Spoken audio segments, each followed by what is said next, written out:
Tuscany, Italy, November 2024. My name is Matteo Ferri, a freelance sound engineer.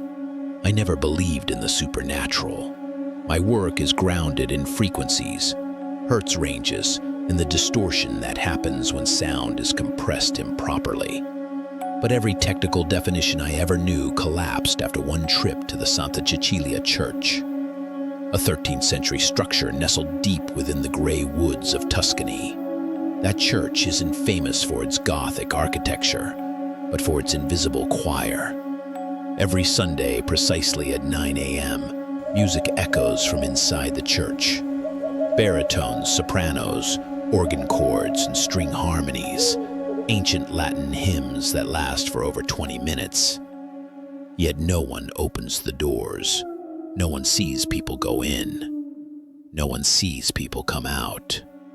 What brought me there was a strange invitation from an elderly bishop. Please record that sound, but never rewind it. I brought my best equipment: shotgun mic, multi-directional recorder, precision monitoring headphones. Alongside me was Elisa, a young assistant and student of music technology. Sunday morning, when the choir began to sing, we stood outside. The doors were sealed, yet the sound vibrated through my chest as if I stood in front of a live orchestra. I closed my eyes. The notes were pure, perfect, but something felt wrong. Back at the studio, I analyzed the file. The waveforms were flawless, but below the 30 Hertz range, beneath what humans can hear, there was something strange. I amplified the subsonic layers. On screen, blips of unnatural oscillation appeared, musical notes impossible to create with human vocal cords. They weren't out of sync. They were late, exactly by 1 millisecond. Elisa murmured, "They're learning." I turned. She looked pale. I mean, like an AI learning to sing, slightly off, then self-correcting. But this isn't a machine, and it's not human. It imitates humans by being imperfect. I didn't sleep that night. On Tuesday evening, I returned to Santa Cecilia. Not a Sunday, but the moment I passed through the church doors, I didn't hear my footsteps. I heard a hum, gentle, like wind passing through bone. Elisa was with me, carrying an ultrasonic microphone. We approached the choir platform. Empty pews, a covered organ, and behind it, a spiraling stone staircase descending into darkness. The bishop had warned, "We haven't used the basement since 1911. I pointed my flashlight down the stairs. Below, a cold stone corridor led to a vaulted chamber. Ancient Latin inscriptions lined the walls, but the last line had been scraped off. We descended. The air felt compressed, as if layers of time were being squeezed into one another. The room was circular, with a low ceiling. On the stone floor was an engraved circle containing twisted musical symbols, warped treble clefs, tailless notes, bent staves, and in the center, an ancient microphone, the kind used to record choirs a century ago. It was still active, still transmitting. Elisa stared at the waveform monitor. The frequency was unstable, as if something was singing through geometry, not voice. Then, a whisper echoed, "Gloria in excelsis Dei." A voice, but no one sang. I fled the basement when my ears spiked in pain, as if needles were piercing them from within. Only then did I realize Elisa hadn't followed me. I called out. No reply. I turned back. The darkness below had thickened. I shone the flashlight and saw a shadow pass across the stone wall. But it didn't cast one of its own. I shouted her name. A voice replied, but it answered before I even finished my call, like an echo in reverse. I found her beside the microphone. She stood motionless. "Elisa?" She turned. her eyes unfocused, her lips moved, but no sound came. Yet on the monitor, her voice was singing. Perfect pitch, perfect tempo, identical to the Sunday choir. I dragged her out of the basement. It took 30 minutes before she began to blink again. But her voice wasn't hers anymore. They're down there. They don't sing to worship. They sing to remember. They memorize everyone who's ever listened. I asked, "Who are they?" Elisa didn't answer. Instead, she opened the recording and rewound it. The pristine Latin hymn, when played in reverse, became a chorus of screams, muffled, prolonged, like glass shattering underwater, and among the chaos, a whisper emerged. The lungless ones have learned to breathe. That night, I dreamed, but it wasn't a normal dream.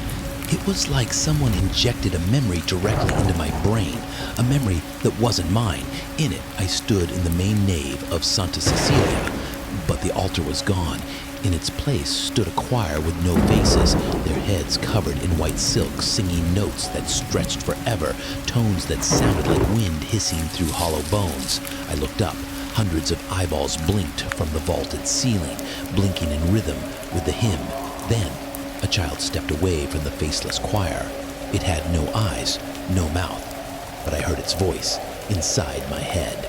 "You are the last one, whose voice remains unaltered." I froze. "We are teaching humans how to speak truth again, for speech has been betrayed. Only pure sound shall remain." I stepped back, but the child touched my chest. Instantly, my body vibrated like a stringed instrument, and I heard it. "Your body is an instrument too, and soon it will sing without your will." I jolted awake, drenched in sweat. Elisa hadn't slept either. She looked at me pale. "You dreamed of the mouthless child too, didn't you?" I didn't answer, but my eyes told her enough. She whispered, "We've been absorbed into the harmony." The final return. I decided to return to Santa Cecilia one last time, alone. I didn't want Elisa involved any further, but when I arrived, she was already there, standing at the gate, as if drawn back. "I can't sleep," she said. "The singing is still inside me, like a heartbeat distorted." We entered the church. Everything looked the same, too quiet for a place that echoed every Sunday. But this time, we brought a special device, a sub-perceptual frequency analyzer borrowed from a neural acoustics lab in Milan. It could hear sounds far below or above human thresholds. We set it on the wooden pulpit. At 3:33 a.m., the exact time mentioned in a previous technician's journal, the device started flashing wildly.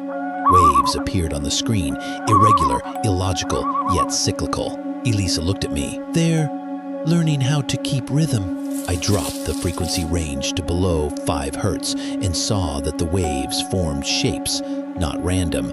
They were letters, not human speech, not machine code. Something is trying to speak by vibrating air. I extracted the segments and passed them through a waveform letter model. A word emerged. Quadem. No language we knew used it, but Elisa's eyes widened. "Quadam. It's an archaic form of quadam. In medieval Latin, it means certain things that cannot be named." I shivered, but it wasn't over. A new sound emerged, not from the device, but inside our skulls. No vibrations, no echoes, but it was clear, like a voice singing inside bone. The vocal cords were made to lie. We were made to create frequency. And when the tone is perfected, true throats will fall, silent. Eliza clutched her ears. My eardrums burned, as if about to burst. I yanked the power cord. The sound ceased, but we realized the truth. They were no longer emitting sound to be heard. They were emitting frequencies to rewrite those who hear. We left Santa Cecilia near dawn, silent. From that moment on, my ears began to ring constantly. not like a flu or injury, but as if I was being retuned. When Elisa reanalyzed the recordings, she noticed something horrifying. Every time those non-human notes appeared, the real voices in the church grew fainter. "They're not just learning to sing," Elisa whispered. "They're replacing." I reviewed past recordings from months ago, and then I noticed my own voice was layered beneath theirs, not just an echo, but a bent version of me, like a poor AI replica gradually refining itself. In archival records from 1971, I found the first claim that the choir had resumed after the war, though no member had ever returned. A local newspaper mentioned an engineer named G. Moretti vanished after claiming he heard his own voice in a hymn he never sang. I looked him up, no records, but in the 1972 choir member list at Santa Cecilia, there was one entry: Giovanni Moretti, tenor, vocal sampling. No one lists a human as sampling unless they're no longer human. The final choir. Elisa and I returned on Sunday night. This time, we brought a resonance disruption device used in sound labs to destroy fake harmonics. At exactly 3:33, the church vibrated. No people, but the choir sang flawlessly. Every note like a perfect download. I activated the disruptor. Instantly, the sound warped, like a scream being shattered into shards. Then, the windows exploded. From above, through vents and cracks, emerged shadowy beings. No faces, only mouths. And those mouths were singing. They had no physical form, but their sound pressed the air like fog. Elisa collapsed, holding her head. I ran to shut off the device. Mistake. The sound returned. And this time, I heard my own voice singing an ancient hymn, but I had never learned that hymn. The choice. A woman's voice, unfamiliar, yet like Elisa, whispered in my mind. Choose. Be silent and live, or let them use your voice forever. I opened my eyes. Elisa stood in the nave, her eyes solid black, but she still sang, without opening her mouth. I understood she had been replaced. I backed away. Elisa, or whatever wore her face, sang with her mouth closed. The air pulsed with harmony, every note holding memories. But they weren't mine. I heard my name, inside the harmonies, followed by my mother's voice calling me as a child. Then my father, his last words in the hospital, "Don't go back there, son." I never told Elisa that, but the choir was pulling memories I never shared. The church itself. I looked around. There was no choir. The church was the choir. Every brick, every beam, every space had been retuned to emit conscious sound. They didn't need people to sing. They needed forgotten voices, unspoken truths, and then created new lyrics from what remains. The underground harmony. I ran back to the basement, the old wine cellar. There I found an ancient recording room. No electronics, just cloth tape reels, hand-inscribed, like Braille for the deaf. Each one sang as I touched it, in my mind, as if I were reading myself. This place doesn't record with tech. It records with blood and memory. One reel said, Registro 0, first voice. I placed it on a stone lectern. The moment I touched it, the whole church screeched, then fell silent. The floor cracked beneath me. The final song. From the rift, something rose. No skin, no bones, just a mass of tissue that vibrated, and it sang. But not in Latin. It sang what I never dared say. An apology for letting my father die alone. A curse I muttered at myself for not saving Elisa. A vow I once whispered as a rookie. I won't let others die from voices in the dark.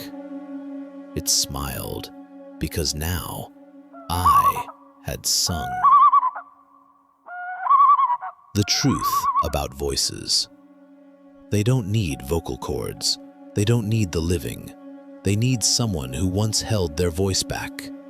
They feed on words unsaid, secrets buried, and each becomes a new note in their harmony. The final encoding. I plugged in one last mic and whispered, I offer my voice, not for you to sing, but so someone else may remember that this was once human. The church collapsed, not physically, but sonically. The frequencies tore each other apart. Then, silence. 2 weeks later, I woke up in a hospital. No one hears me speak. Not because I'm mute, but because every time I talk, people hear a choir. Elisa was never found. But in an old recording, I hear her voice, layered in harmony. And then, mine, but not me, a replica of me that sings on beat. The silence beneath the choir is where words, never spoken, are not lost. They wait to return in a form no throat ever shaped. Subscribe to Dark Whispers to explore harmonies that remember pain, choirs with no singers, secrets only sung when you've forgotten who you were. Because even silence has frequency, and some churches only sing when no one alive is left to listen.